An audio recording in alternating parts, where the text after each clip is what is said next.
ഇത് arching relay പറഞ്ഞൊരു സംഗതിയാണ്. ഇത് നമ്മൾ എന്തിനാ ഉപയോഗിക്കണെന്ന് വെച്ചാല് മാസ്റ്ററിന്റെ ബെൽ സ്വിച്ച് വെച്ചാണ്ട് ഫുള്ളും പുറത്തത്തെ എത്ര ലൈറ്റ് ഉണ്ടോ അത് ഫുള്ള് കൺട്രോൾ ചെയ്യാൻ വേണ്ടിയിട്ടുള്ളൊരു ആച്ചിങ് റിലേയാണിത്. അപ്പൊ ഇത് ഒരുപാട് വീഡിയോകളുണ്ട് ഇതിന്. അപ്പൊ ഇത് എങ്ങനെ വെക്കേണ്ട ഓരോ ഇൻപുട്ട് ഇതിങ്ങനെ പറയുള്ളൂ ചെയ്യുക. അപ്പൊ നമ്മളിത് കാര്യമായിട്ട് ഇതിന്റെ വ്യക്തമായിട്ടുള്ളൊരു ഇത് പറയാം. നമ്മളെ നാടൻ സ്റ്റൈലില് ഇതെങ്ങനെ പറയാന്നുള്ളൊരു മെത്തഡാണ് ഈ കാണിക്കുന്നത്. ഇതെന്താ വെച്ചാല് നമ്മൾ ഫസ്റ്റ് വരുന്നത് ന്യൂട്രൽ ഭാഗം വരും. പിന്നെ രണ്ടാമത് വരുന്നത് നമുക്ക് ഏത് സ്വിച്ച് ബോർഡ്ക്കാണ് പോകുന്നത് ആ ലീഡാളെ വരുന്നത്. എത്ര സ്വിച്ച് ബോർഡ്ക്കാണ് ലീഡ് പോകുന്നത് വെച്ചാൽ ആ ലീഡാളൊക്കെ വരേണ്ടത് ഈ അടിഭാഗത്തെ പൊസിഷൻക്കാണ്. അത് A2 എന്നാണ് അതിന്റെ ഒരു ഇതിൽ കാണിക്കുന്നത്. A2 വെറും 2 ആയിട്ട്. പിന്നെ വരുന്നത് നമുക്ക് A1 വെറും 1 ആയിട്ടും വരുന്നത്. അപ്പോ ഇത് ഫസ്റ്റിക്ക് നമ്മള് മറ്റേ A1ക്ക് നമ്മള് കൊടുക്കുന്നത് നമ്മള് ഓരോ റൂമൊന്നും വരുന്ന ലീഡാളാണ് കൊടുക്കേണ്ടത്. ഓരോ ബെൽ സ്വിച്ചിന്റെ മുകളിൽ നിന്ന് എടുക്കുന്ന ലീഡാളാണ് ഇതിക്ക് വരേണ്ടത്. രണ്ടാമത് വരേണ്ടത് കറന്റ് ആണ് വരേണ്ടത്. അതാണ് ഞാൻ പ്രത്യേകം പറയാറുള്ളത്. ഇത് ഇനി അതിന്റെ ഒരു മെത്തേഡ് കാര്യങ്ങൾ നോക്കാം. ഈ ഭാഗം നമുക്ക് വരുന്നത് ന്യൂട്രൽ ഭാഗം. പിന്നെ വരുന്നതാണ് നമ്മള് മറ്റേ ഓരോ സ്വിച്ച് ബോർഡ്ക്ക് പോകുന്ന 2 ലീഡാണിത്. 2 സ്വിച്ച് ബോർഡ്ക്കാണ് ഇവിടെ പോകുന്നത്. അപ്പൊ ആ 2 ലീഡായിട്ടാണ് ഇവിടേക്ക് സെപ്പറേറ്റ് ഇട്ടിരിക്കുന്നത്. പിന്നെ വരുന്നത് ഫേസ് ആണ്. ഫേസ് നമ്മൾ നേരെ ഈ 1ക്ക് കൊടുക്കും. പിന്നെ A1 വരുന്നത് ഓരോ ഇതിപ്പോ 4 റൂമുണ്ട്. 1 2 3 4 വയറ് നമ്മളിങ്ങനെ കൂട്ടി പിരിച്ചിട്ട് ശരിക്കും ഇതിനൊരു ഇതൊക്കെ ഇടണം കേട്ടോ, ക്രിമ്പിങ് ഒക്കെ ഇടാണ്ട്. അപ്പൊ നമ്മൾ ജസ്റ്റ് കാണിക്കാന്നുള്ളൂ. അത് ഇട്ട് കഴിഞ്ഞാൽ ഇതേമാതിരി നമ്മൾ ക്രിമ്പിങ് ഒക്കെ ഇട്ട് കഴിഞ്ഞാല് നേരെ A1 എഴുതിക്ക് നമ്മൾ ഈ കണക്ഷൻ കൊടുക്കേണ്ടത്. അപ്പൊ ഏകദേശം ഞാൻ കൊടുത്ത് ജസ്റ്റ് ഒന്ന് കാണിച്ചു തരാം. ഈ ഇതിലാണ് വരുന്നത്. ഫസ്റ്റ് നമ്മളപ്പോ ഫേസ് കൊടുക്കണം, എന്നാലേ നമുക്ക് കാര്യങ്ങൾ ഇതാക്കാൻ കഴിയുള്ളൂ.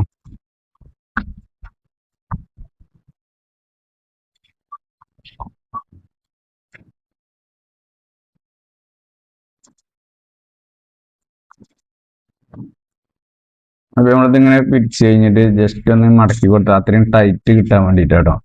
അധികം ഗ്യാപ്പൊന്നുമില്ല ഇതിന്റെ അകത്ത് കൊടുക്കാനുള്ള. അപ്പൊ അതിന് കണ്ടുള്ള വയറും കാര്യങ്ങളും ക്രിമ്പിങ് ചെയ്യണതും നല്ല കാര്യമാണ്. കാരണം കറക്റ്റ് ആ പൊസിഷനിലേക്ക് ചെയ്യാനുള്ളത് കേട്ടോ അത്.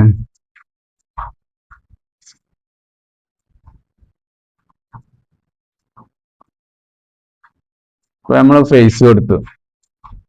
ഇതാണ് ഫേസ്. ഇത് നേരെ ഇതിന് അടിയിൽ ഫേസ് എടുത്ത് ഫേസ് എടുത്താണ്ട് നേരെ നമ്മൾ എന്താട്ടണം, അടുത്ത ഇത് വരുന്നത് ഇവിടെയാണ്.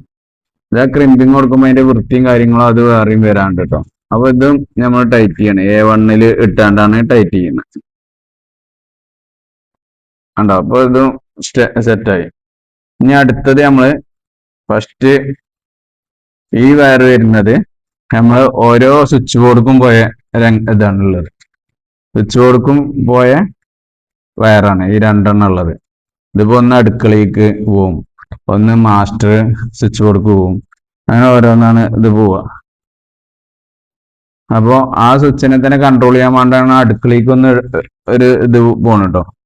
അത് കഴിഞ്ഞ് ഇത് കൊടുത്തു കഴിഞ്ഞാൽ 2ലാണ് നമ്മളിത് കൊടുക്കുന്നത്.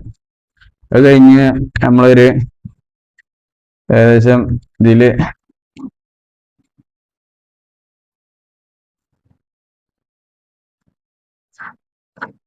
ബ്ലാക്ക് ന്യൂട്രൽ ഭാഗം കേട്ടോ അത്.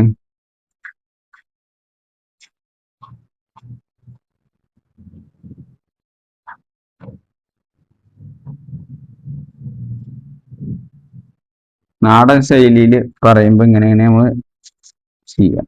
ഓക്കെ. അപ്പോ ഇതൊന്ന് ടൈറ്റ് ചെയ്ത് കഴിഞ്ഞാല്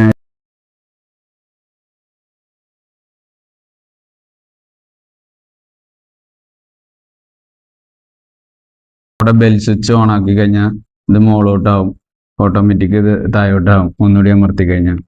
അങ്ങനെയുള്ളൊരു ഓപ്ഷനാണ് ഇതിൽ കാണുന്നത്. ഞാൻ ഇതിന്റെ വർക്കിംഗ് ഒന്ന് കാണിക്കാം. ഇതിന്റെ ഫംഗ്ഷൻ കാണാം. നമുക്ക് അവിടെ ചാലു വെക്കാം. ഒന്ന് സ്വിച്ച് ഇട്ടാ ഉണ്ടോ? അപ്പൊ നമ്മള് കയറി പിടിച്ചു. ഒന്ന് ഓഫ് ആയിക്ക.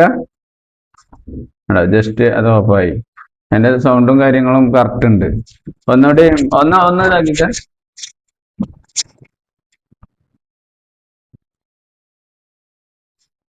ഒന്നുകൂടി ഓണാക്കി ഓഫാക്ക്. ഓക്കെ. അതിന്റെ ഓട്ടോമാറ്റിക്കല് വർക്കിംഗ്. അപ്പൊ DBന്റെ അടപ്പ് അടക്കണ ഒരു ഇതാട്ടോ.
ഒന്നുമില്ല.